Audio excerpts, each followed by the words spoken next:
It's a Tuesday PFTOT, a somewhat truncated version. First of all, I'm on my own. Second of all, Peter King and I have done a couple of PFTOT videos for Yahoo Sports just upon the conclusion of Tuesday's PFT Live. But a few topics I'd like to get to that we didn't address during Tuesday's show on NBCSN. First, how about this for the New England Patriots? With Sunday's win over the New York Jets, they have set the record for the most regular season wins in any decade in league history at 116. Now, this only becomes relevant in the 80s because it was in the late 70s that the regular season expanded from 14 to 16 games. But it was the Colts from 2000 to 2009 that won 115 games. The Patriots have now done them one better, and the Patriots have 13 more games this year where they can keep pushing the record higher and higher. And in theory, it could be as high as 129 games if the Patriots do indeed run the table in 2019. But an impressive performance, an impressive showing for a team that had its third Super Bowl win as of 2004, went 10 years before they got number 4, but have continued to be one of the best teams in the NFL. They've been to the AFC Championship game every year since 2011. An amazing run of greatness that we have never seen before in the NFL and may never see again.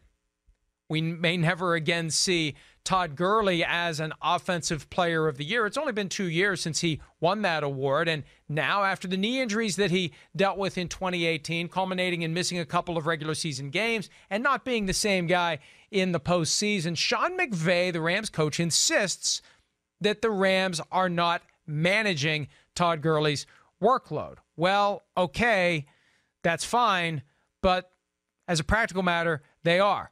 Gurley had only 14 carries on Sunday night in the win over the Cleveland Browns, and in 3 games this year, Gurley has a total of 44 carries. That is less than 15 carries per game, and he has only 4 catches for 8 yards. Remember what a dynamic presence he was in the passing game in past years?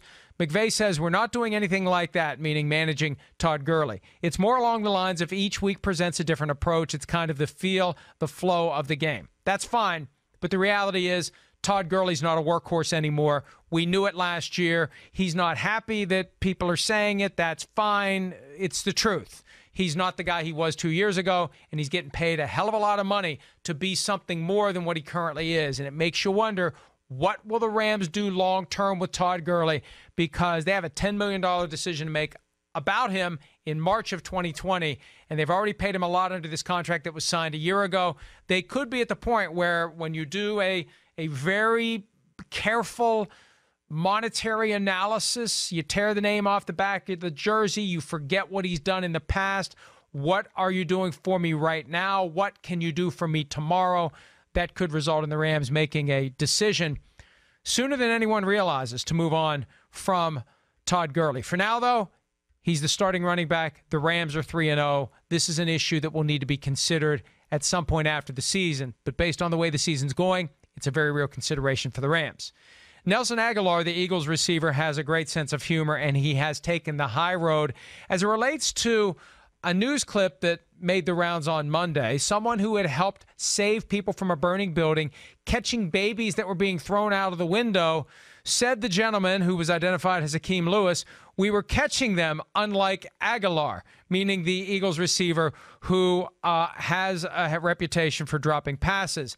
Agholor went to Twitter and said, "Thank you for being a hero in the community. I would like to invite you and your family to our next home game.